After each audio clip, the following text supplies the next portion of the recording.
कुछ साल पहले सावन महीने के एक दिन जब बहुत आंधी तूफान से कोलकाता 2 हाथ पानी के नीचे डूब गया था, वो दिन तो शायद ही अभी किसी को याद होगा।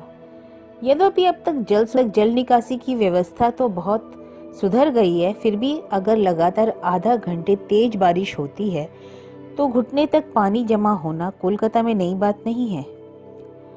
किंतु उस दिन ऐसी भयानक बारिश हुई, आंधी तूफान आया जो शायद ही पिछले 40 वर्षों में हुआ। जगह जगह इलेक्ट्रिक तार टूट गए थे, जिसके कारण पूरी रात भर माया नगरी अंधकार में डूब गई थी। मैं बहादुर बागान में रहता हूँ और उस दिन एक जरूरी काम से शहर की उल्टी तरफ हावड़ा की साइड में मुझे एक काम से जाना पड़ गया और काम खत्म करते करते प्रायः 7 बज गए। लौटने के समय चाय पीने की बहुत इच्छा हुई, तो उसके वास्ते मैं एक जोरमाला के पास एक छोटी सी दुकान के पास रुक गया। उस समय हल्की हल्की बारिश शुरू हो गई थी, तो ये कोई समस्या तो थी नहीं क्योंकि मेरे पास छाता था। तो मैंने सोचा कि चलो बूंदाबांदी हो रही है, मैं एक कप चाय बैठ के पीऊंगा, हो सकता है रुक जाए, नहीं तो मैं आराम से चला जाऊंगा। यह सोचकर आराम से बैठकर मैं चाय पीने लगा। दुकान पर ज्यादा भीड़ भी नहीं थी।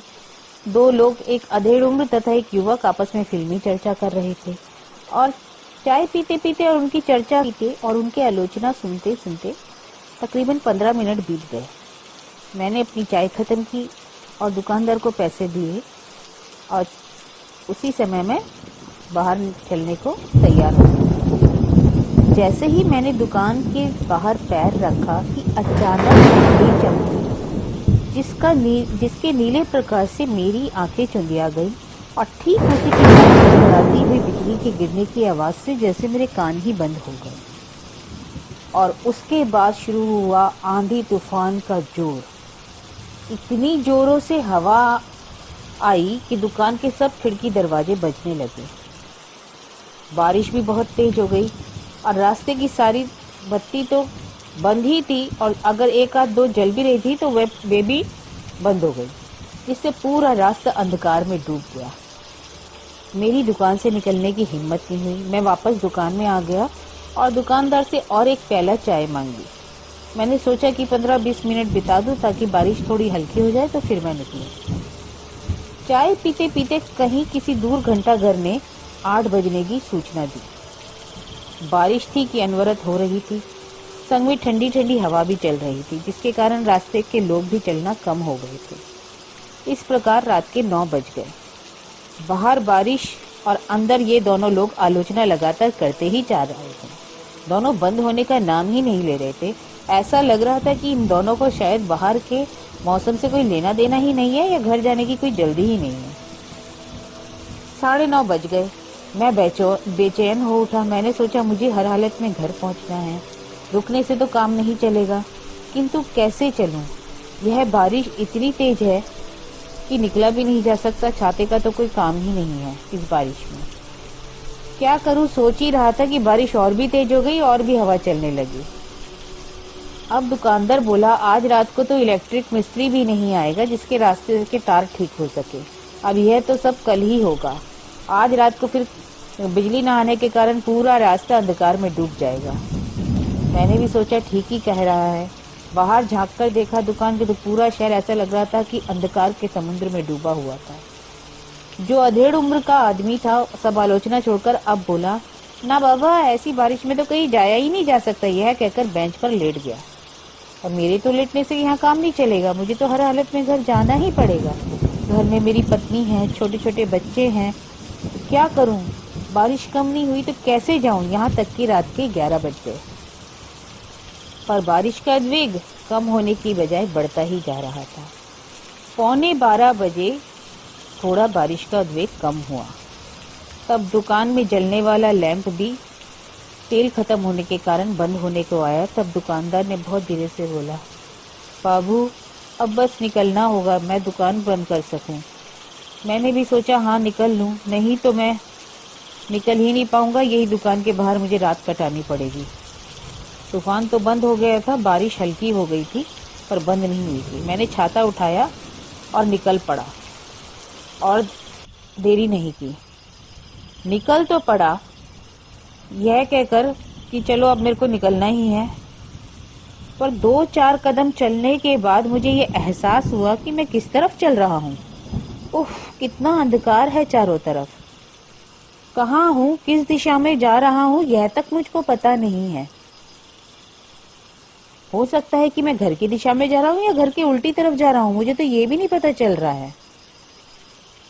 अब क्या करूं? और रास्ते के बीच में ही सोचते सोचते सोचने का तो काम भी नहीं चलेगा। अब क्या करूं, मुझे कुछ समझ नहीं आया कि रास्ते में किस तरफ जाऊं।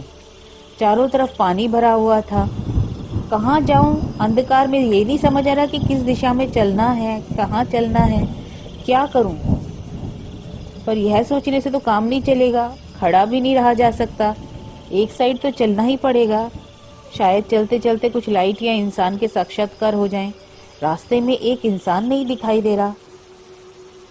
यह देखकर तो मैं और ज्ञान शून्य हो गया, पर फिर भी मैंने अपना दिमाग ठंडा किया और पानी में ही छप छप करता हुआ सीधा सीधा चलने लगा। क्या करूं, इसके सिवा तो कोई रास्ता नहीं सूझ रहा था। पानी में धीरे धीरे चल रहा था, पर मुझे ऐसा लग रहा था कि पूरी पृथ्वी पर मैं अकेला मानव हूँ और पूरी पृथ्वी मानव शून्य हो गई है। किंतु ज्यादा दूर चल नहीं पाया कि अचानक रास्ते में इतनी तेज ठोकर लगी कि मैं झट से कमर तक के पानी में गिर गया। उसी समय छाता भी हाथ से छूट गया।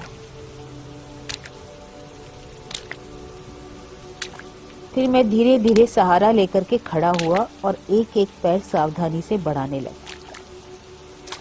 अब पानी कमर से लेकर उतरकर थोड़ा घुटनों तक आ गया था। मैं चल तो रहा था, मेरा दिल भर आया, मन कर रहा था कि बड़ी जोर जोर से रहूं। हे भगवान, मेरी क्या दुर्दशा हो गई। क्यों मैं आज किसी काम के लिए, मरने के लिए घर से बाहर आया, और निकला तो निकला चाय पीने के लिए क्यों रुका दुकान पर। आज चाय नहीं पीता तो क्या हो जाता। अब क्या करूं, क्या करूं, कुछ मेरे को दिमाग में समझ ही नहीं आ रहा। अरे अगर एक इंसान नहीं रास्ते में मिले तो उसका क्या हाल हो, तो क्या करूं। मेरा तो दिमाग ही काम करना बंद कर दिया। सोचने लगा कि किसी तरह मुझे फुटपाथ पर चढ़ना होगा। बीच रास्ते में चलने से तो कोई दिशा मिलेगी नहीं। अगर मैं फुटपाथ पर चढ़ गया तो किसी का घर मिलेगा, उसी का दरवाजा खटखटा कर उनके पास बैठकर रात कटाई जा सकती है। नहीं होगा तो उनके दरवाजे के बाहर खड़े होकर के रात कटा लूं। पर कम से कम ये तो पता चले कि किसी का घर है, कि इंसान है इस दुनिया में। पर इस अंधकार समुद्र तक अगर एक इंसान भी मिल जाए तो उस समय लगेगा कि चांद हाथ में लग गया। यह सोच करते मैं थोड़ा थोड़ा सावधानी पूर्वक चला कि हठात पैर की उंगली से कोई पत्थर जैसी चीज टकराई। मैंने समझा कि लग रहा है मैं फुटपाथ पर पहुंच गया और दोनों हाथों से टटोलने लगा कि एक गीली दीवार पर हाथ पड़ा। थोड़ी राहत मिली। उसी दीवार को पकड़ पकड़ करके मैंने चलना शुरू किया कि हठात एक लकड़ी का दरवाजा टकराया। मैंने सोचा कि चलो ये लकड़ी का दरवाजा है तो जरूर किसी घर का दरवाजा होगा, और जोर जोर से उस दरवाजा को खटखटाने लगा और साथ साथ चिल्लाने लगा, कोई है, कोई है, जरा दरवाजा खोलिए, कोई है, कोई है। पर कहाँ? दरवाजा जैसा बंद था वैसे ही बंद रहा। कोई जवाब नहीं दे रहा था। सिर्फ मेरी ही आवाज पूरे शांत वातावरण में घूम रही थी। बारिश की आवाज आ रही थी और संग में मेरी आवाज उसके साथ गूंज रही थी। फिर मैं थोड़ी देर वहीं खड़ा हुआ, आगे बढ़ा। उसी दीवार के सहारे मुझे दूसरा भी दरवाजा मिला। वहां पर भी मैंने इसी तरह आवाज देना शुरू किया,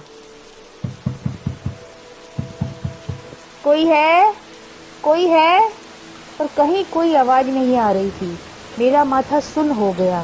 क्या कोलकाता में सभी मर गए और केवल मैं एक बच गया हूँ? और बच गया तो मैं अब अकेला बच करके क्या करूँगा? क्या मैं अंधा हो गया हूँ? मुझे कुछ दिखाई नहीं दे रहा। मैं पागल होने लगा। क्या करूँ? मैं अंधा हूँ कि नहीं? मैंने फिर जोर जोर से दरवाजा पीटना शुरू किया, कोई है, कोई है, दरवाजा खोलिए, कोई है, दया करके दरवाजा खोलिए। मैं इस तरह से चिल्लाने लगा। ठीक उसी समय मेरे पीछे से, आप बेमतलब चिल्ला रही हैं। यहाँ कोई है जो उत्तर देगा? यहाँ कोई नहीं है। कौन कौन? मैं चिल्ला उठा। कोई डर वो बोला, लीजिए मेरा हाथ पकड़िए, आइए मेरा हाथ पकड़कर मेरे साथ चलिए। डूबते को तिनके का सहारा मिलता है, ठीक वैसे ही मैंने हाथ पकड़ने के लिए जैसे ही अपना हाथ आगे बढ़ाया, उसने मेरा हाथ थाम लिया। और ये क्या? हाथ बहुत ही ठंडा था और हठात उसका हाथ पकड़ते ही मुझे इतनी तेज ठंड लगने लगी जिसके कारण मैं कांपने लग गया। और मैंने कांपते कांपते आर्द्र कंठ से उससे पूछा, अच्छा भाई, मैं क्या अंधा हो गया हूँ? ना, बहुत अंधेरा हो रहा है, बहुत अंधकार है, डरिएगा नहीं, आप मेरा हाथ पकड़ के चलिए, आपको ठीक घर पहुंचा दूंगा। भैया, मेरा घर बहादुर बागान में है। अच्छा। यह कहकर थोड़ी देर तक दोनों चुपचाप चलने लगे।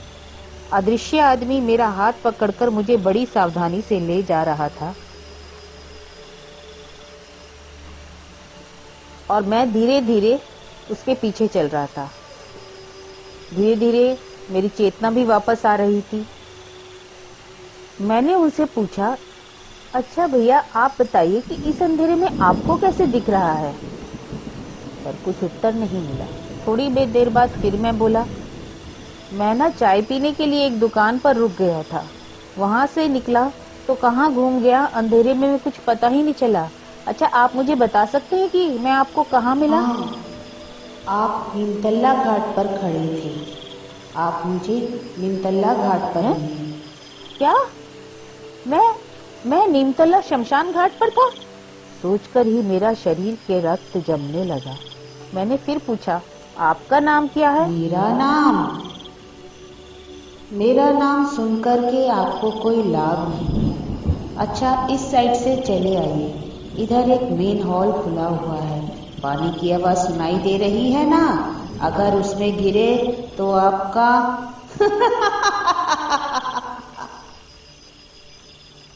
आपके घर के लिए बहुत घूमकर जाना पड़ेगा, क्योंकि शहर के बीच में ठनठने काली बाड़ी के पास प्रायः 8 से 10 फुट तक पानी जमा हुआ है, आप उस रास्ते में से जा नहीं पाएंगे। सुनकर मैं निशब्द उसके साथ चलने लगा।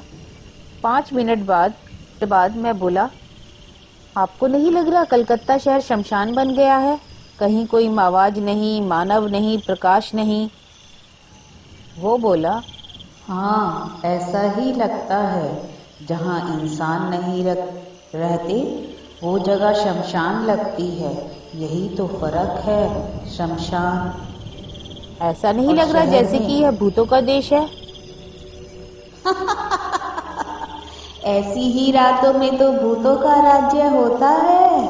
अच्छा, जहाँ आप दरवाजा खटखटा रहे थे, अगर कहीं आपके साक्षात्कार किसी भूत से हो जाते तो आप क्या करते? मैं बोला, क्या करते? क्या करते मतलब? मैं तो उसी समय मर जाता। चलिए, आप मत डरिए, आपका सौभाग्य से आप मुझे मिल गए, मैं आपको ठीक घर पहुंचा दूंगा। पर अच्छा, एक बात बताइए, लोग इतना भूतों से डरते क्यों हैं? मरना तो सभी को एक दिन पड़ता है, मरने के बाद संभवतः भूत भी बन जाए, तो भूतों से कैसा डर? क्या बोलते हैं साहब? भूत हुआ प्रेतात्मा, उसके बारे में हम कुछ जानते नहीं, तो उससे डर नहीं लगेगा? क्या आपको नहीं लगता? वो बोला, हाँ, बात तो आपकी सही है। अच्छा, सोचिए। किंतु कहते कहते वह रुका। बोला, छोड़ दीजिए। मेरी छाती हठात जोर जोर से धड़कने लगी। मैंने किसका हाथ पकड़ा है?